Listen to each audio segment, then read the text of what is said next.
Hey, I'm Justin. This is Chaz. Join us as we look back together, but learn to stay present. Come with us as we rise up with hope on the horizon. This is the podcast of extraordinary millennial gentlemen. Okay. So I'm going to kick this off.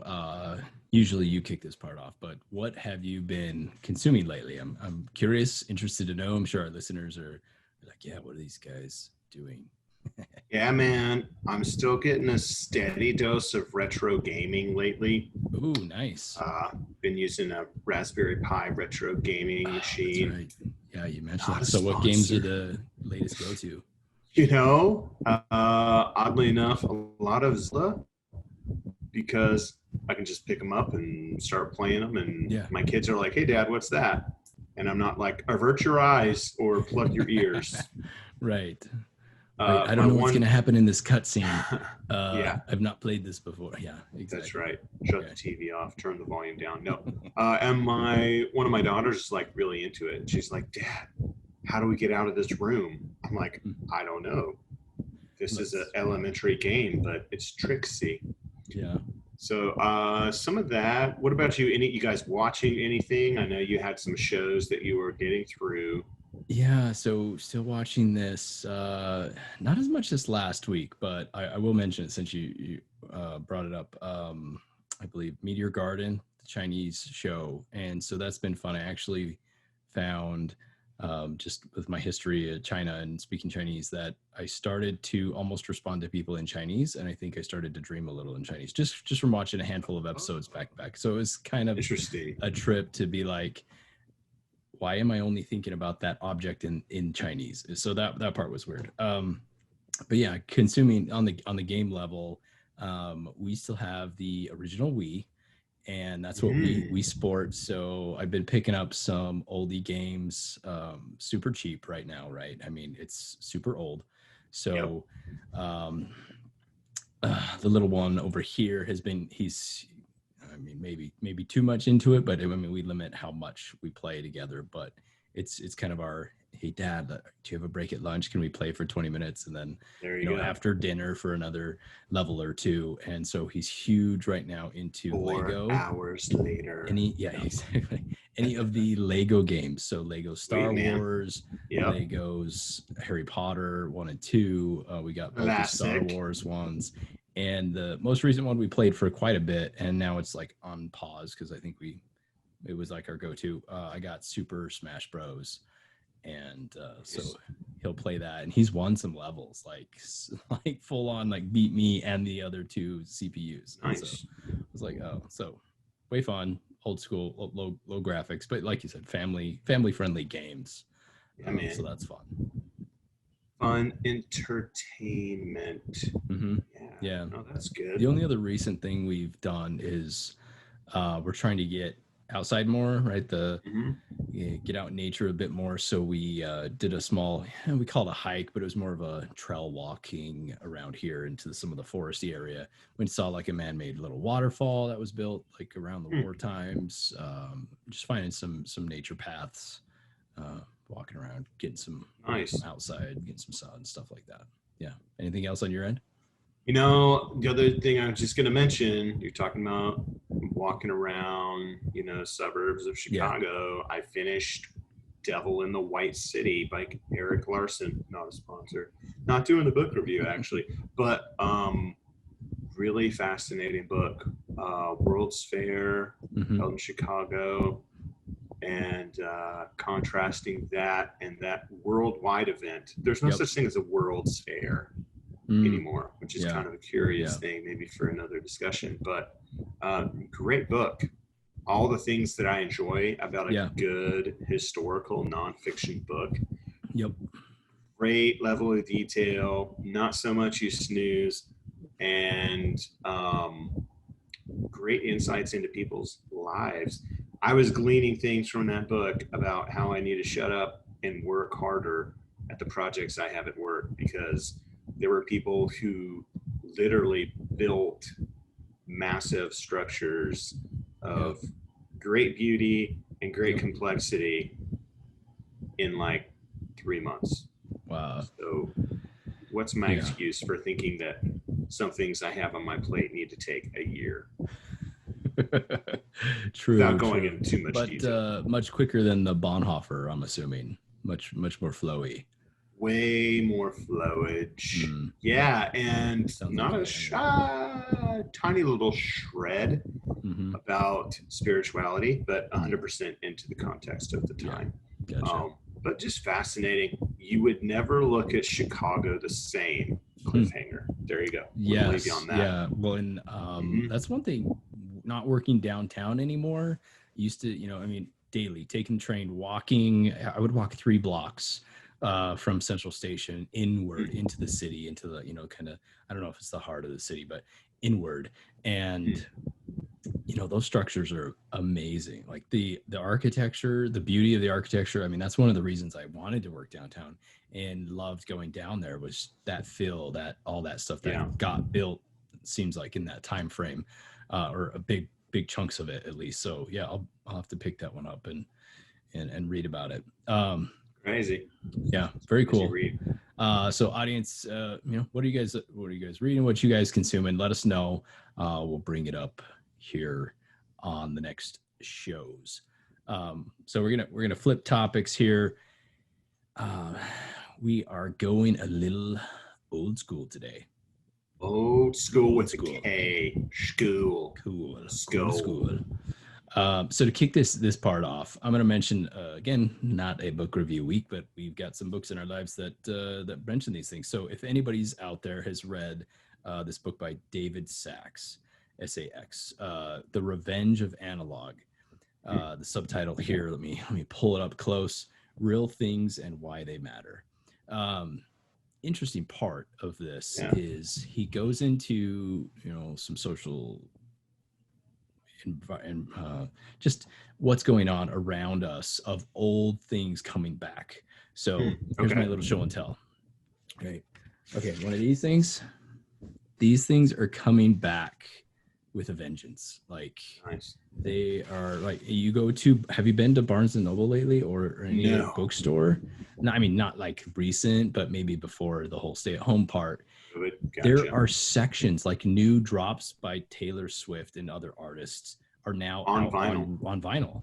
Wow. Okay. And there's this whole rows, these whole sections, these like $50 turntables, bring them home, play these records, right? Nice. And that's one thing he brings up in the book. There's a few others. I'll just drop some topics here, which are interesting. The revenge of paper, and what he goes into by that is journaling. Journaling is a big thing right now. Yeah. And everybody thought the schools would get overthrown by these digital books. No more textbooks, no more notebooks, no more. But there's studies showing like our brains like paper. And so there's this revenge of this paper hype. And we thought all these brick and mortar bookstores would be gone, and they're not. Right. And so that's sticking around. Polaroids are kind of, coming back. So he goes into vinyls, he goes, paper. Those I'd say the top 3. There's a handful others. But that's kind of looking back to say, like, what are these things coming back that are coming now? And one of the interesting parts was we now can basically get any, back to the record, we can get any song we want on our phone almost instantaneously. Yeah, we can. What has been lost in that is that experience of playing music. Oh, I agree. You can always play it. It's super. So people that have never touched or have never even been around grandparents that even have records anymore, right? So there's this whole generation that has never experienced that. And now it's this, I can go sit down, I can play a really clean record on a really nice system in my house and sit there and actually experience it.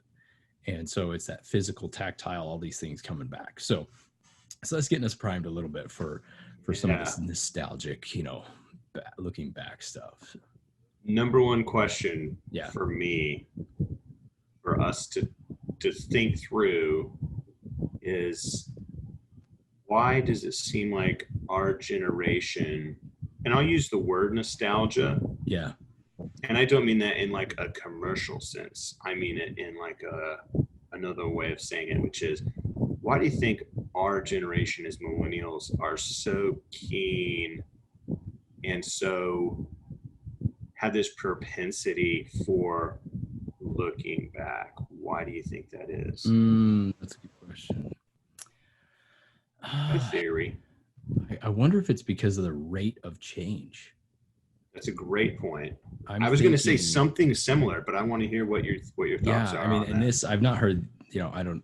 This is just on the fly off the top of my head, but I'm thinking like the rate of change has been so quick that we haven't had the opportunity to, say the previous generation, right? There's the technology curve is like ramping up like exponentially here, like, the hockey stick, and previous generations were on much slower slope there, right? I mean, just even in my lifetime, like a home PC, that was just starting to happen. Like they were $3,000-$4,000. We had one when I was in like junior high.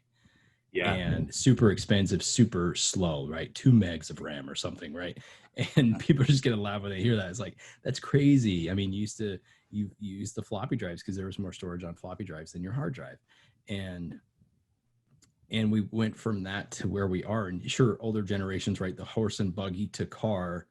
Okay, cars are still around, but I think we're on such a steep trajectory. It's like, oh, I missed that because that was like 3 years of my life and then it was gone. Yeah. And like, like, I mean, CDs, DVDs, they were around and then they're gone. And so, just quick change. That's a great point. Really similar to that, what you got me thinking is that our generation probably relishes the things that were slower to take over because we seem to be in like a constant sequence of adaptation. Right. And things do stick, right? Smartphones stick. Yep. But then there's aspects of smartphones, the way that the commercialization and retail model of release a new whatever, whether you're an Android person or an Apple person, release a new model every 8 months, right? From that retail perspective. So these incremental, I wouldn't say they're world changing, but they're incremental releases of technology in such a way that I feel like the commercialization of technology and its wide availability, trust me, it's a huge blessing, but the wide availability of technology and the commercialization of it to feed the masses, right? It's that automatic stimulus. We're looking for as much quick fix as we can. Right. And I think that companies like to keep us all in this cool factor of early adaptation, where you mentioned it when you mentioned PCs coming to homes in the 90s, basically. Right. The early adaptation there was limited for the average family because of the cost of the technology. And that's been the case for decades, but not so much in our generation. It seems like the, cost of testing, development, raw materials, widely available technology, and then release. And maybe it's because we're a very wealthy society and, we have lots of financial capabilities. Most statistics say we're not. Maybe we think we are. But early adaptation. So I agree with you, man. When there's a constant revolving door of the new thing, there's something stable and refreshing and sentimental even about things that were not from that age and yet somehow take you back to a slower time. Maybe. Yeah, I think so. Let's listen to this oldie here to take a short break. But simplicity, man. Yeah. Simplicity. Can I say one thing that I feel like makes our generation nostalgic? And it goes back to something you were saying before about vinyl as well, and listening experience, sound experience. When it's artificially engineered, when when the music is overproduced, when the drums are completely electronic or backed up, so that there are literally no imperfections in the track. Yep. It's not the same listening experience. I'm sorry, but the emotion isn't there. The tension of a song isn't there. The passion of the song is not quite there. I think a great example is what you just played, right? You've got, for the most part, that recording, you've got band members, but you've got one person and an acoustic. Yep. And a mic. Very simple. I mean, those are very simple. Yeah. Don't do that. I mean, we went digital, and we went a little digital overboard. And that's why I think, this revenge of analog is meaning something there. So yeah, good stuff. So let me take everybody back on that note of music, digital versus analog. Yeah. Does anybody remember, I'm painting you guys a picture, doing something like this? I'm up in my room. It's some point in the 90s. I have a boom box of sorts. It's a tape player, but it tunes the radio. You got to pull the antenna up, right? I never did this, but that particular radio probably took like 6 D batteries. If I ever did want to go like take it outside and not plug it in, right? Which was a fortune. In batteries. Yeah. Never did it. No way. So super heavy. And then I've got a small recording cassette player with a really small external speaker. And I take my radio, no D batteries, but I take my radio and I take my smaller tape recorder, and I've got a blank tape in that tape recorder, and I'm listening to the radio and I'm doing homework. And when the song comes on that I want to hear, I hurry and hit the record button on my small tape player. Oh, yeah. I'm recording the radio so that I have music. Yes. Yeah. I remember doing that. I'd done that.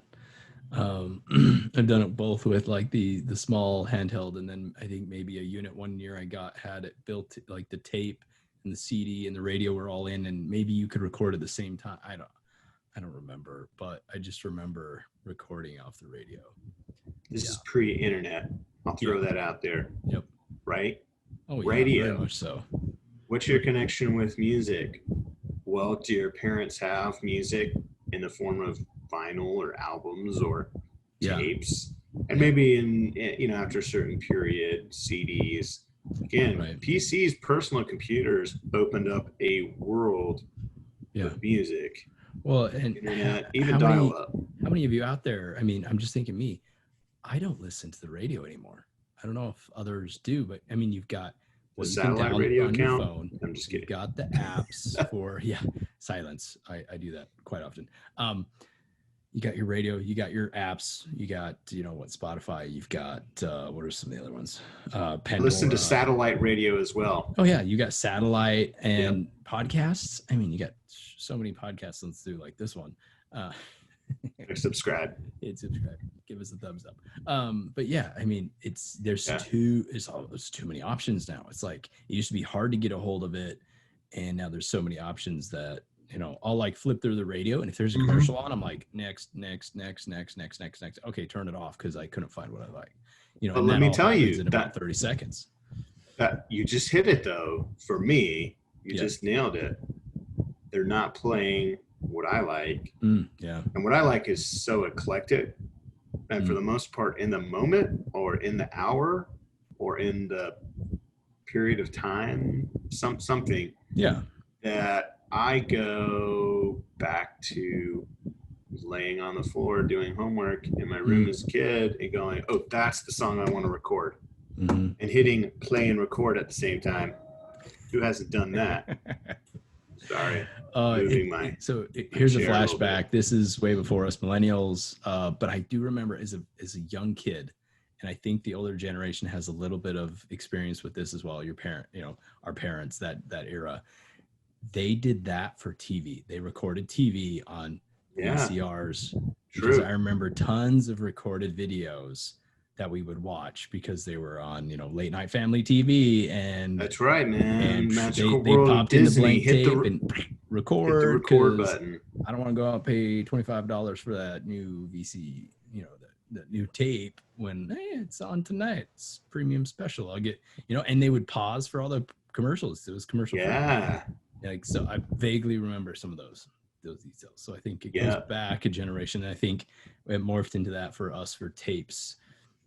And then eventually, right. And then you would burn your own, you'd get so many MP3s, burn your own discs. Like you burned so many CDs. Holy cow. Dude. I was on Napster before Napster was like, limited and overly commercial. Yeah, for sure. And for everybody out there, I wasn't like 20 something. I was a teenager, younger, riding that wave of Napster.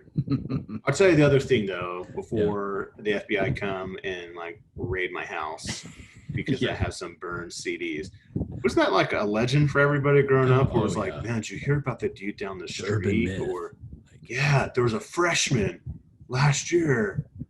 He's in jail right now. Fine, man. Yeah. I'm gonna pay it. He's like in jail. He showed up. So anyway, but I can tell for everybody out there, I was in St. Louis when I was a teenager, lived there for about 5 years, and there's a spot I used to go to that had some tapes, but it had CDs for miles and miles and miles and miles. And they would sell used. It was your typical used record, used CD, used music shop, used game. And it was just a local, person who owned and ran this store. And even though there was Napster and even though there was disc burning and those technologies, still went and bought CDs, right? I still did. So this is, they made it super easy where you can almost, borrow a CD from a friend, right? Pop it in, you hit the button on the software, it does its whole thing, and then it kicks it out, says, okay, insert blank CD, right? You would copy that. Right. And just think that when we sat there and would watch that, I would watch the bars. I'm like, when is this going to be done? Right? How many bars, progress bars have we sat there and just watched, like waiting? Because I've got a stack of 10, and I told him I'd have them back to him, but school tomorrow, and I'm up late, burn it, Anyway, that was, well, so, okay, fast forward to today. When's the last time you burned a CD? Like, do you even have the new laptops don't have CD drives anymore? They're gone. Full disclosure, I work with a lot of government customers for work. And they often want a hard disk, meaning a CD or DVD copy of blueprints. Oh, okay. And they won't take USB drives? No. That's a major federal government no for cybersecurity, right? Handing around random. Yeah. You don't know what you're random USBs. Corporate America is getting a lot better about that too. They're not really handing that stuff around. But anyway, I had to buy a external DVD drive. Oh, snap. And I was like, I guess I need to buy one of these. And then I'm like, is this plug and play? Do I need to download some drivers on my tablet? Do I need to revert this to run as Windows 95? But back to your question. Goodbye. So back to the question at hand. Outside of that, which is a really rare instance, no, man, no way. Can I give you guys I talked earlier about something I've been consuming this week, and as far as some retro games, I can remember sitting in my buddy's room playing original Xbox, original PlayStation. Even when we would play Sega Genesis, and we'd go on a Friday night if we had a sleepover or we were staying at somebody's house. It was like, okay, we're going to stay at Andrew's house. and we're going to go by the video store and we're going to be able to rent 2 games. Oh yeah, man. Blockbuster. It's like if you're going to rent 2 games, you are not going to go to sleep that night. No. It was not happening. No matter what games they were. Oh yeah. You got more than one, it's over. Mm-hmm. Yep. You know, so that's when Blockbuster was still around. Blockbuster was around. Absolutely. Hollywood Video. Yeah. I mean, Family Video, I guess. Yeah, depending regionally where you guys all were, but Blockbuster was everywhere. Mm-hmm. But we go to local places that, again, somebody would just buy all those copies, mm-hmm. and it was like not Blockbuster. It was like in a strip mall, right? Yeah. And we'd rent a game for like $2 a night. Mm-hmm. But I guess what I'm getting at is I can remember being a kid and playing those games and just like thinking to myself and talking to my buddies, like, in the future, they should take the licenses for all these games and they should just compile them all and just like have this like master set of games. And that way you could just have all your favorite games. It'd be incredible, right? No, and I've got like itty bitty Raspberry Pi. Yes. Oh, yes. Yeah. That's exactly what I'm getting at. But I think getting back to, mm-hmm. you know, why do we look back so fondly? It's because mm-hmm. it wasn't a time of constant adaptation. Throw away the old. Here's the next. It's incremental. Yep. Here's the next. Here's the next. Here's the next. Here's the next. You need this. Here's the next. Here's the next. I also think there was something that was more exciting about discovery and use of technology and devices and gadgets, because social media wasn't around to go ahead and give you a heads up like, oh, here's a good review. Hey, everybody loves this. You'll love it too. Oh, it's yeah. Like, well, I want to be like everybody else. So, I mean, come on, let's be frank. Everybody who's listening to this has read reviews, product reviews, movie reviews, mm-hmm. game reviews, music reviews, probably, and then allowed those reviews to affect your decision on how much you like something or whether you're going to adapt to something or not. Right. It used to not exist, for better or for worse. And so I felt like there was more of this experience of discovery and more, I think, putting emphasis on things you experience for the first time and it's yours. It's nobody mm-hmm. else's. Even though that's not the way it was. We're talking about stuff, things. Mm-hmm. But the experience was different. Yeah. Yeah, I agree. All right, what do you got for us? Hey, I have got a mentor moment that's about history and about looking back. Everybody's heard this. It's a cliche quote, but I'm going to go there because I think there's wisdom in it. So mentor moment quote, don't know who to attribute this to. Mm-hmm. Maybe audience out there, you guys know. Yeah, let us know. Quote is, those who do not learn from history are bound to repeat it. Mm. So what does that have to do with mentor moment? Well, we're talking about nostalgia. It is so important as a leader to look back. It's really, really important. This past week, I have been nostalgic at work in that I've been thinking back in my career and looking back in my career at times where I actually learned wisdom and I find it interesting to find new opportunities to apply things that I've already experienced. Yeah.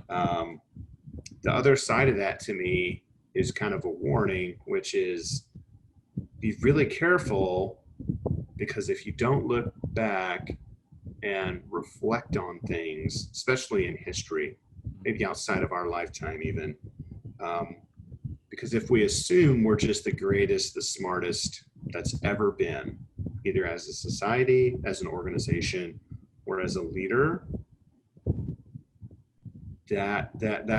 that's a very prideful stance that's bound for a fall. That is hubris at its peak.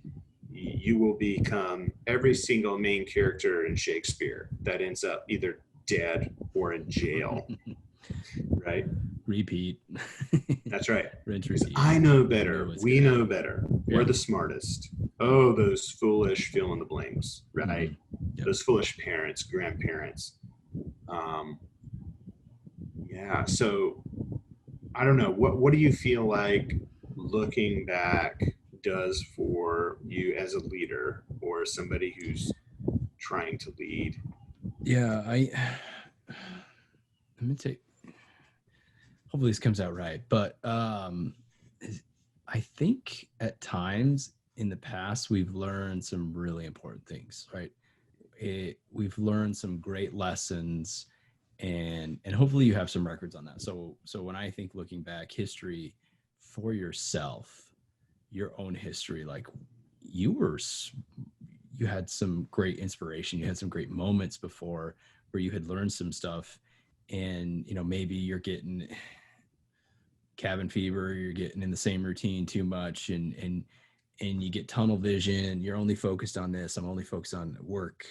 And for me, for the past long while, it was just school, family, and you get the blinders on, and you're kind of like, I forgot about this old me, or this old world around me, or these things I used to do, or this lesson I learned.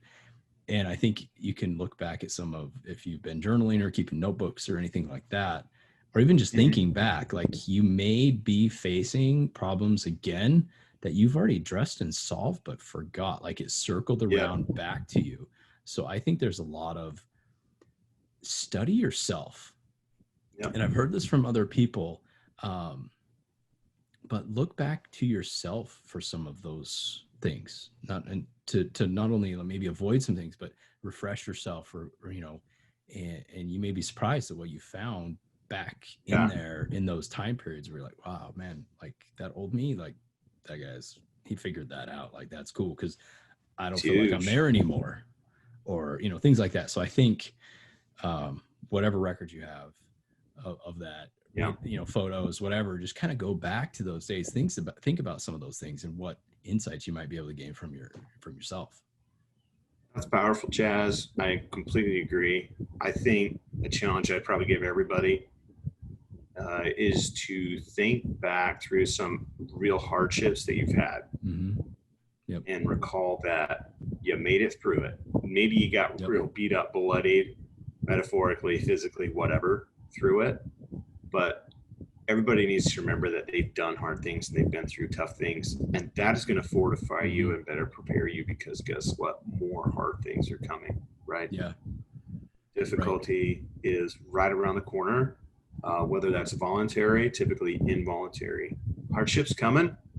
It's part of the means to keep on to hope, is to look back in wisdom. So I agree with you, man. 100%. Look to your own experience.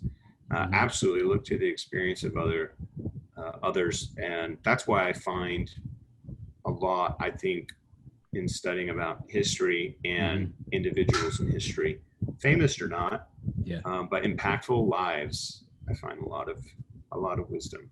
Yeah, I think with what you're saying, I mean, people can be in various situations right now and have had previous various experiences. I know for myself, when I read about those other people you're talking about, I get motivated. But when I look back and kind of live or think through experiences I've had, then I feel more empowered. Right? I think there's a level of confidence, hope, and faith that comes with tying things to yourself, or experiences of close family, friends that about, those types of things. I think you can learn through those. You definitely can learn relating through these. Relate to history. It's way more relatable, and definitely learn through those other people as well. I think that's great. It's great, man. So everybody, take the challenge on this week to look back through your own life, like Chaz said. Fortify yourself through your own experience, and have the humility that'll bring about the wisdom in your life by being willing to admit that other people may have had it worse. Other people may have learned something that you don't know. And let's just be really, really careful when we as individuals, organizations, society, Yep. walk about with an air that we just know more. We just have greater intelligence. We're on a higher plane. Technology aside, technology is amazing. Yep. I would say technology primarily provides convenience more than anything else. Right. So we're the most convenience dependent iteration. How about that? Yeah. Anyway, all right. I'm getting philosophical. But yeah, what do you guys think? Audience, everybody out there, chime in, send us your thoughts. Yeah. How have experiences, how has history made you more hopeful, made you better prepared for the future? And if you can't answer that question pretty quickly, it's probably time to start checking out this podcast more and asking some of your friends more about their histories and their experience, and look at the man in the mirror or the woman. Right. Yeah. And anything else you're nostalgic about, let us know. It'd be great to hear what everybody else is consuming, nostalgic, everything. So great. Thanks for listening. Time to make a change. Let me see how to pull that up real quick. Everybody, thank you for spending the time with us today. We hope you liked today's podcast. Make sure you like and you hit subscribe as well. Share it with your friends. Share the hope. Rise up with us. We'll see you soon.